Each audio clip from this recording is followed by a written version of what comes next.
J'arrive à atteindre 100 km/h là avant le virage.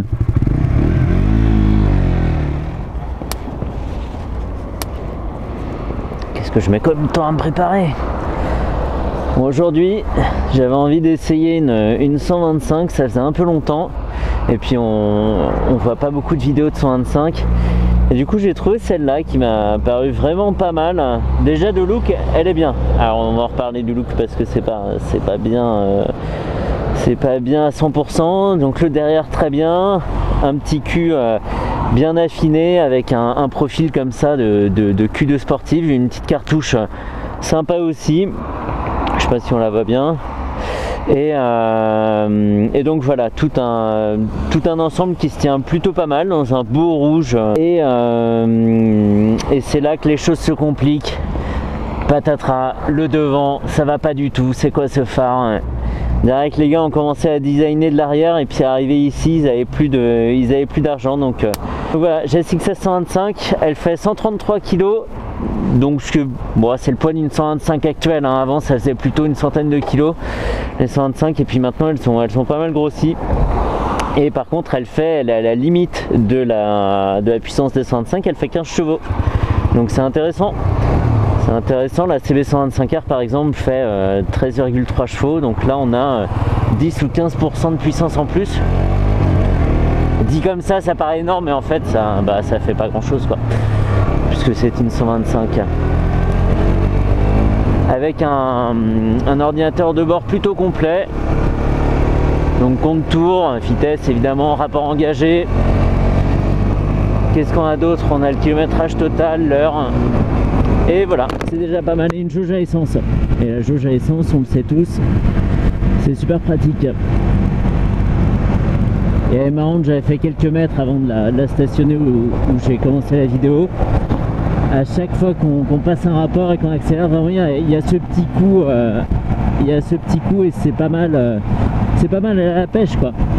Et on va voir évidemment la question que je me pose toujours avec les 125, c'est est-ce que c'est confortable, est-ce que c'est agréable de faire comme ça des petites liaisons sur voie express, est-ce qu'on peut bien prendre sa place dans le trafic, ou au contraire est-ce qu'on se sent pas en sécurité par manque de puissance, le fait de ne pas pouvoir dépasser un véhicule qui nous paraît dangereux ou des choses comme ça, c'est toujours pénalisant. C'est super drôle de se retrouver sur une 125. Ça change de la mâche. On n'est pas du tout positionné pareil, on est un peu sur l'avant. Bah, qu'est-ce que tu me fais le rétro là? C'est mieux. Donc voilà, un peu de voie express, après je ferai un tout petit peu de ville tout au bout.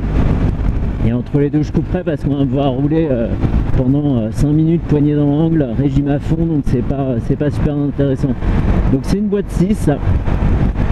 C'est quand même pas mal, hein, ça permet de pas trop consommer quand on est à fond.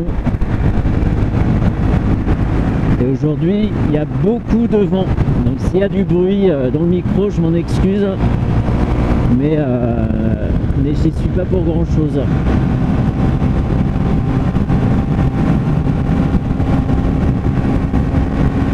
Là on est à 106e à 8500 tours et elle peine pas. Alors évidemment hein, j'ai la poignée complètement à fond, mais elle peine pas. Il n'y a pas du tout de vibration dans les cale-pieds, mais quand je dis pas du tout, c'est pas du tout. Hein. On pourrait dire qu'on est sur une moto électrique là. Et donc ça c'est bien, ça pose pas mal. Évidemment il n'y a pas de vibration dans le guidon non plus. On va essayer vraiment de la mettre à fond. Donc 112, 113, 114. Évidemment je regarde devant, hein. La caméra elle est braquée vers le bas comme mon casque. 116. Allez. Ouais, en gros on approche du 120 quoi. Allez, 127, on est dans la bulle.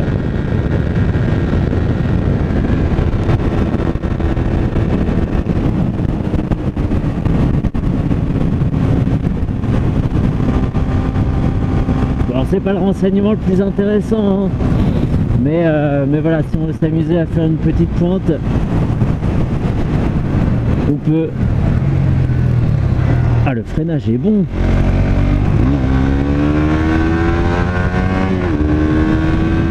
Le freinage est très très bon. 12 000 tours.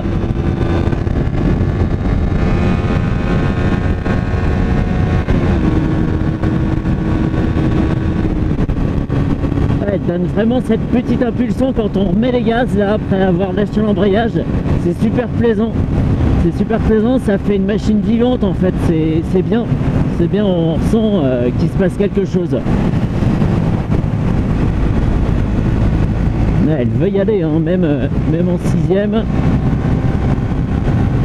Et évidemment en 5ème aussi. Allez, on va se calmer un peu. Et ben c'est un bon produit. Bon alors là ça bloblote un peu et puis les clignons ont tendance à le faire aussi. Mais c'est un super produit.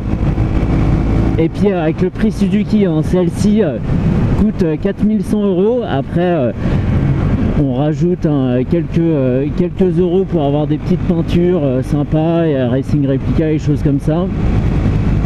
Et pour 4600 €, donc 500 € de plus, on a la version GSX-R, donc qui imite la GSX-R, la grosse, donc full carénée, 200, 125 toujours. Et ça peut être pas mal, ça permet de s'y croire, au moins le temps de passer son permis à deux. C'est toujours moins cher que la CB 125R chez Yamaha, oh, la honte, chez Honda. Après le design, voilà, ça c'est un design, alors c'est recherché, mais il y a des choses qui auraient pu être perfectionnées, je pense. Et la CB 125R, moi j'adore, alors je suis pas très objectif, mais celle-ci c'est une super alternative. Je pensais pas être conquis à ce point.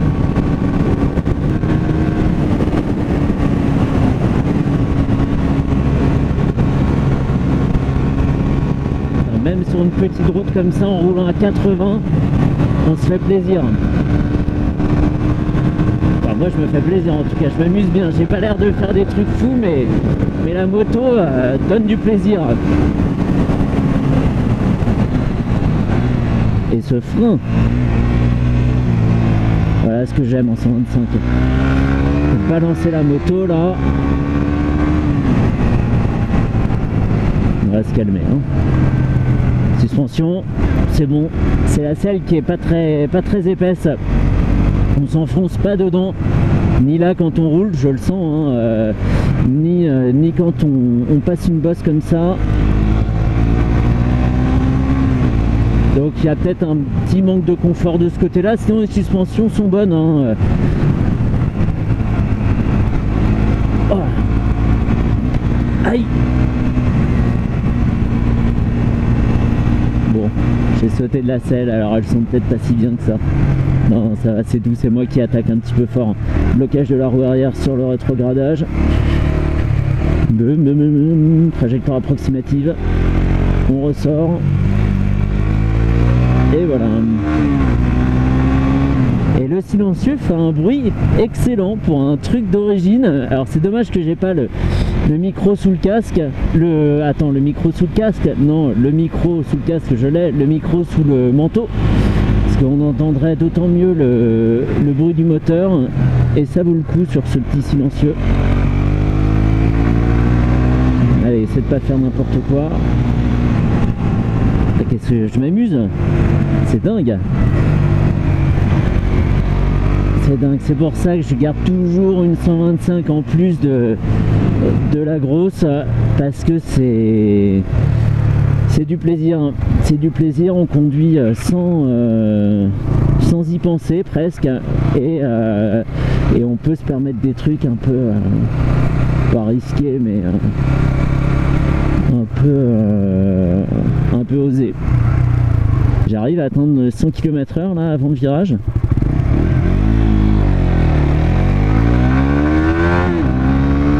Allez. Non, 80, bon. Déjà pas mal.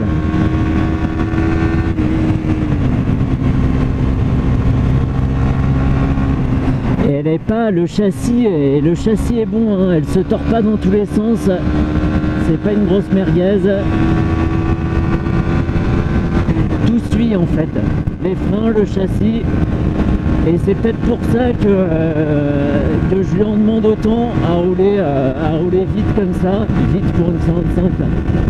Et comme on sait qu'elle le fait et que tout suit, qu'on n'a pas peur, on n'hésite pas quoi. Vraiment bien, hein.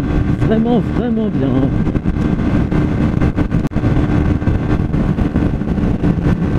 Je pense qu'on peut en rester là.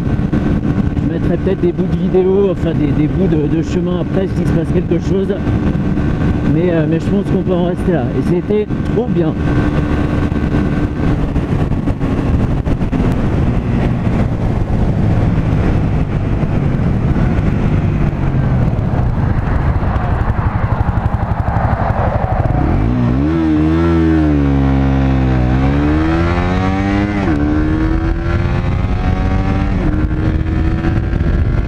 Ça c'est un vrai 0 à 100 là.